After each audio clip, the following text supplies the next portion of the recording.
Hello friends, આજના વિડીયોમાં આપણે જોશું ગુજરાતની સ્વતંત્ર સલ્તનતનો ભાગ 2.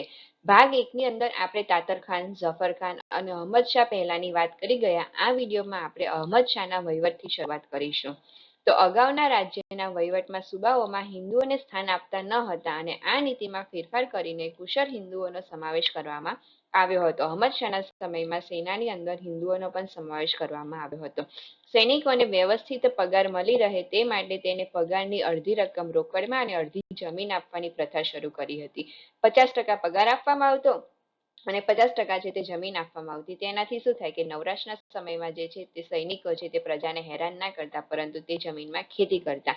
જ્યારે યુદ્ધ ચાલતું હોય ત્યારે સૈનિકોના આ કુટુંબીજનોને વ્યવસ્થિત પગાર મળી રહે તેની તકેદારી છે તે રાજ્ય તરફથી રાખવામાં આવતી હતી. બાદશાહ અહમદ શાહ ખૂબ જ ન્યાયી સુલતાન હતો. તેના શાસનમાં દરેક મહત્વના નગરમાં કાઝીઓની નિમણૂક કરવામાં આવી હતી. કાઝી એટલે કે ન્યાય આપવા માટે એક વ્યક્તિની નિમણૂક કરવામાં આવતી હતી અને તેનો ન્યાય કડક અને નિષ્પક્ષપાતી હતો. તેનો ન્યાય હતો તે ખૂબ કડક હતો અને નિષ્પક્ષપાતી હતો અને તે ખૂબ જ ન્યાયપ્રિય રાજા હતો. સુલતાન અહમદ શાહે મહેસૂલ અને નાના ખાતામાં પણ ખૂબ નોંધપાત્ર ફેરફાર કર્યો હતો. તે પોતાના વિશ્વાસુ સરદારોની જ નિમણૂક નાના ખાતામાં કરતો હતો અને એક જ કુટુંબના 2 સભ્યોને એક જ ખાતામાં કામ ન કરે તેની ખાસ તકેદારી રાખતો હતો. કેમ? એક જ કુટુંબના 2 સભ્યો કામ કરતા હોય તો એકના ઘરે એક રજા પાડે તો બીજું પણ જોડે રજા પાડે. એટલે એક જ કુટુંબના 2 સભ્યો જો એક જ ખાતામાં કામ ના કરે તેની ખાસ તકેદારી રાખવામાં આવતી હતી. આનાથી રાજ્યની અંદર કરચોરીનું પ્રમાણ ઘટી ગયું, મહેસૂલ વ્યવસ્થિત ઉઘરાવવામાં આવતું. આ નીતિ મુઝફ્ફર શાહ બીજા સુધી ચાલુ રહી હતી. અહમદ શાહે ગુજરાતમાં પ્રથમવાર દરિયા સેના તૈયાર કરી હતી અને તેનું મુખ્યાલય હતું ખંભાતમાં. તેનું મુખ્યાલય રાખવામાં આવ્યું હતું અને આ દરિયાઈ સેનાના જે સેનાપતિ હતા તેનું નામ હતું મીરે બહર કરીને સેનાપતિનું નામ હતું. કાયદામાં ખૂનના બદલે ખૂન અર્થાત જેવો ગુનો કરવામાં આવે તેવી સજા આપવામાં આવતી હતી. અને અહમદ શાહને તેની પવિત્રતા માટે બાદશાહનું બિરુદ મળેલું તથા અમદાવાદની સ્થાપના કરી છે તે માટે તેને બાની અહેમદાબાદ તરીકે પણ બિરુદ મળેલું છે.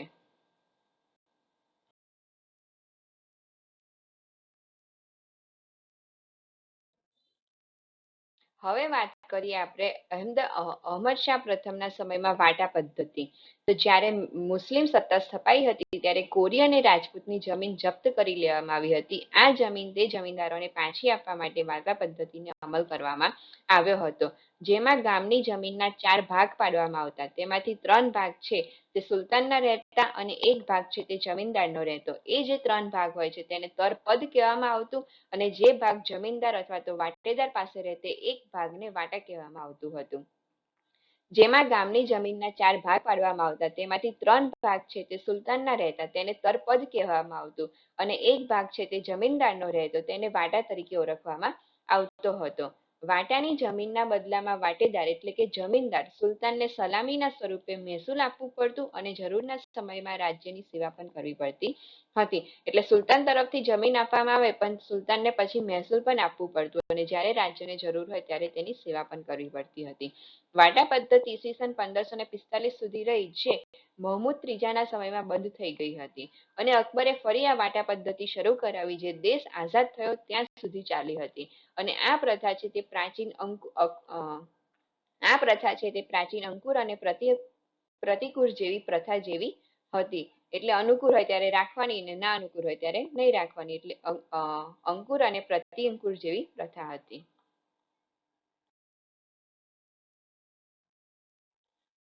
હવે વાત કરીએ અહમદ શાહ પ્રથમના સમયમાં ટંકશાળા. આ ટંકશાળા એટલે કે સિક્કા બનાવવા માટેની એક જગ્યા હોય તેને કહેવામાં આવે છે ટંકશાળા. ગુજરાતમાં સ્વતંત્ર સલ્તનતની સ્થાપના થતા બાદશાહ અહમદ શાહના રાજ્યમાં સિક્કા પાડવા માટે અમદાવાદમાં એક ટંકશાળાની શરૂઆત કરવામાં આવી હતી અને બીજી ટંકશાળા છે તે હાથમતી નદીને કિનારે વસાવેલ અહમદનગર.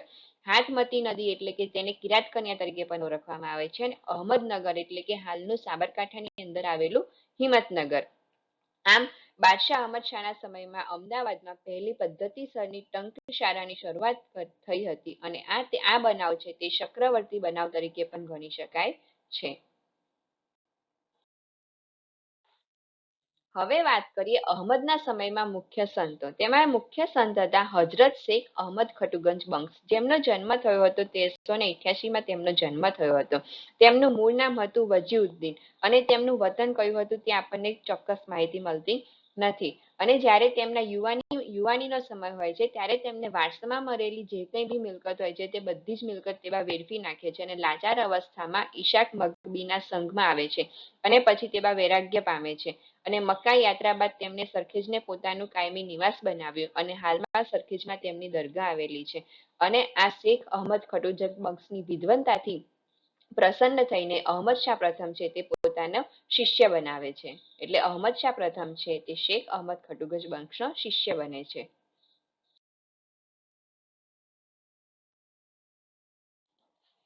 હવે વાત કરીએ અહમદ શાહ પ્રથમના સમયમાં બીજા સંત હજરત કુતુબે આલમ શાહ. ગુજરાતના ઇતિહાસમાં વડવાના સૈયદોના નામ મશહૂર છે અને હજરત કુતુબે આલમ શાહના પિતાનું નામ હતું હઝરત નસરુદ્દીન મહમદ. તે તેના પિતાનું નામ હતું. તે પાટણથી વટવામાં આવ્યા હતા અને તેઓ પણ એક સંત હતા. પછી આવે છે ત્રીજા નંબરે સૈયદ ઉસ્માન સેમે બુરહાની. આ બુરહાની છે તે તેમનું ઉપનામ હોય છે અને તેનો અર્થ થાય છે દીવાનો પ્રકાશ. અને આ સૈયદ ઉસ્માન હોય છે તે કુતુબે આલમ શાહના શિષ્ય હોય છે. તેમના નામ પરથી અમદાવાદ પાસે ઉસ્માપુર ગામ વસાવવામાં આવે છે. આ સંતની પાછળ એક દંતકથા છે. સંત નદી કિનારેથી પાણી ભરવા માટે જતા હોય છે ત્યારે તેમના પાણી ભરેલી જે ગાગર હોય છે તે ગાગર ઊંચી થતી નથી. ત્યારે એક છોકરો આવે છે અને તે ગાગર ઊંચી કરીને લઈ જાય છે અને પછી આ ઉસ્માન શમે હોય છે તે તેને કહે છે કે તું અહીંયા રહેવા આવી જા. અને ત્યારે તે છોકરો હોય છે તેમ કે છે અમારી જોડે એટલા પૈસા નથી કે જેનાથી અમે ઘર બનાવી શકીએ. એટલે આ ઉસ્માન સમય હોય છે તેમ કે છે તું પાણી ભરીને ઘરે જા.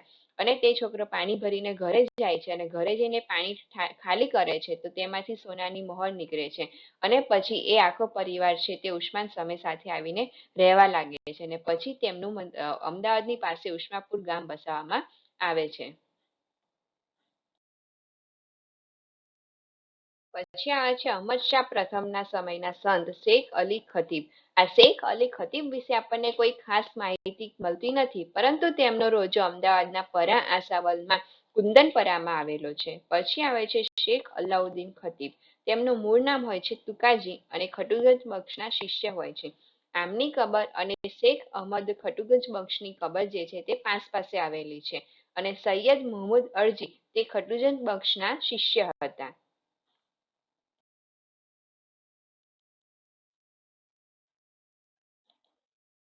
હવે વાત કરીએ અહમદ શાહના સમયના બાંધકામો. અહમદ શાહના સમયમાં સ્થાપત્ય કલા છે તેનો ખૂબ સારો એવો વિકાસ થયો હતો. અહમદનગરની સ્થાપના કરી હતી. રાજગઢની પાસે આવેલો કિલ્લો જે હાલમાં આપણે ભદ્રના કિલ્લા તરીકે ઓળખીએ છીએ તેની પણ સ્થાપના કરી હતી.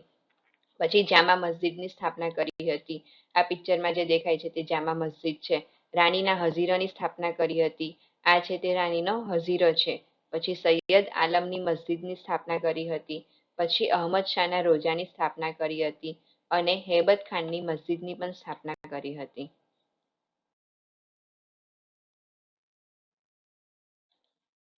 પછી અહમદનગરના કિલ્લાની સ્થાપના કરી હતી. બાદશાહના હજીરામાં આવેલી કબરો. બાદશાહનો જે હજીરો છે આ બાદશાહનો હજીરો છે આ બાદશાહની હજીરાની અંદર આવેલી 3 કબરો આવેલી છે. સુલતાન અહમદ શાહની, પછી મુહમ્મદ શાહની અને પછી કુતુબુદ્દીન અહમદ શાહ.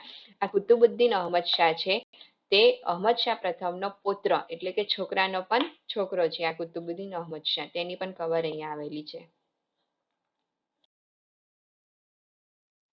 અહમદ શાહ પ્રથમ પછી આવે છે મુહમ્મદ શાહ બીજો આવે છે. તેનું મૂળ નામ હોય છે કરીમ ખાન. તેને બીબી મુગલી સાથે લગ્ન થયા હતા અને તેના દ્વારા પુત્ર ફતેહ ખાનનો જન્મ થયો હતો. અને આ ફતેહ ખાન છે તેને આપણે મહમૂદ બેગડા તરીકે ઓળખીએ છીએ. 2 ગઢ જીતનાર, ચાંપાનેર અને જુનાગઢ જીતનાર મહમૂદ બેગડા તરીકે ઓળખીએ છીએ આપણે તેને.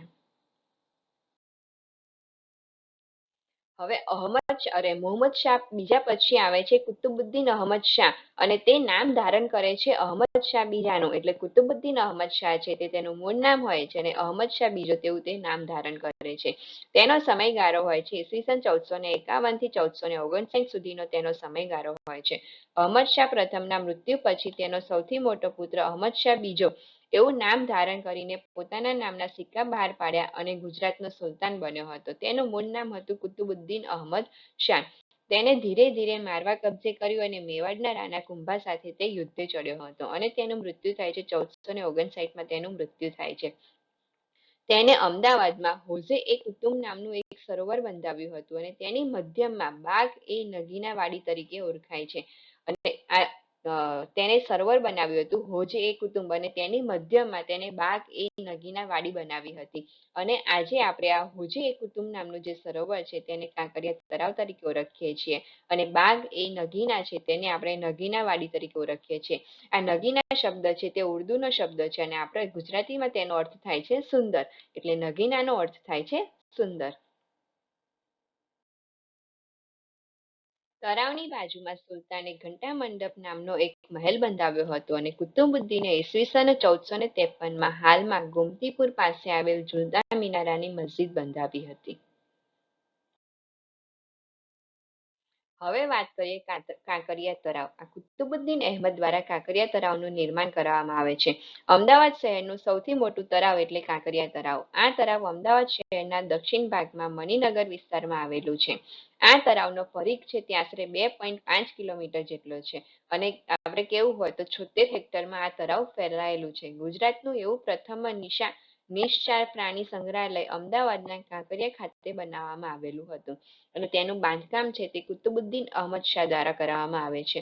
અને આ તળાવનું નામ કાંકરિયા કેમ પાડવામાં આવે છે તો જ્યારે આ તળાવનું ખોદકામ કરવાનું હોય છે, ખોદકામ કરતી વખતે ખૂબ જ પુષ્કળ પ્રમાણમાં કાંકરા નીકળે છે એટલે મજૂરો થાકીને આ તળાવનું નામ કાંકરિયા પાડી દે છે.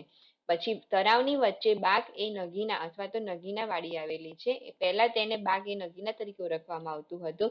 આ જે છે ને એ અને અત્યારે આપણે તેને નગીના વાડી તરીકે ઓળખીએ છીએ અને નગીનાનો અર્થ થાય છે સુંદર અને નગીના એક ઉર્દુ શબ્દ છે અને આ તળાવને 34 ખૂણાઓ આવેલા છે.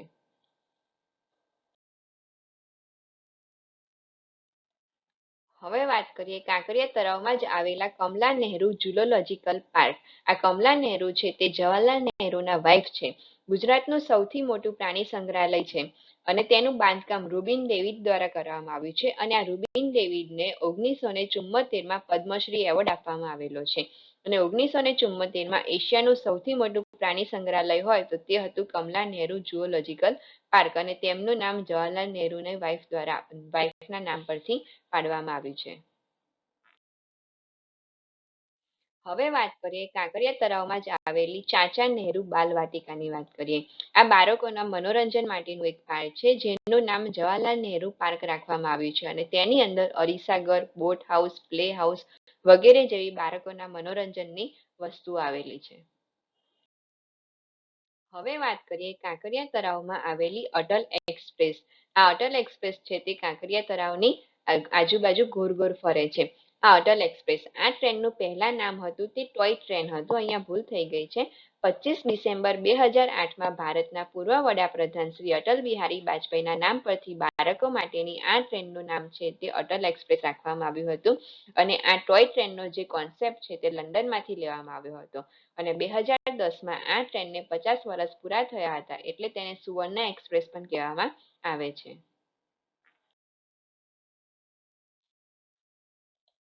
કાંકરિયા તળાવમાં દર વર્ષે કાંકરિયા કાર્નિવલનું આયોજન કરવામાં આવે છે. આ સરસ મજાના જે ફોટા દેખાય છે તે કાંકરિયા કાર્નિવલના છે. 30 કરોડના ખર્ચે નવીનીકરણ કરાયેલા કાંકરિયા તળાવનું ઉદ્ઘાટન સમારોહ 2008 ડિસેમ્બર માસની 25મી તારીખે યોજવામાં આવેલો હતો. શરૂઆત તેની 25મી ડિસેમ્બર 2008થી તેની કરવામાં આવી હતી. કાંકરિયા તળાવના સત્તાવાર ઉદ્ઘાટન નિમિત્તે એક અઠવાડિયા સુધી કાંકરિયા કાર્નિવલ નામે પ્રસંગ યોજાયો અને જેનું આયોજન અમદાવાદ મહાનગરપાલિકા એટલે કે એએમસી દ્વારા કરવામાં આવ્યું હતું. ત્યારબાદ દર વર્ષે 25 ડિસેમ્બરથી 31 ડિસેમ્બર સુધી કાંકરિયા કાર્નિવલની ઉજવણી કરવામાં આવે છે અને આ સાપ્તાહિક કાર્યક્રમમાં સાંસ્કૃતિક અને સામાજિક પ્રવૃત્તિઓનું પણ આયોજન કરવામાં આવે છે. તો આ થયું આપણે ગુજરાતની સ્વતંત્ર સલ્તનત. હજી ગુજરાતની સ્વતંત્ર સલ્તનતનો જે બાકીનો જે ભાગ છે તે આપણે આગળના વિડીયોમાં જોઈશું. તો થેન્ક યુ ફ્રેન્ડ્સ.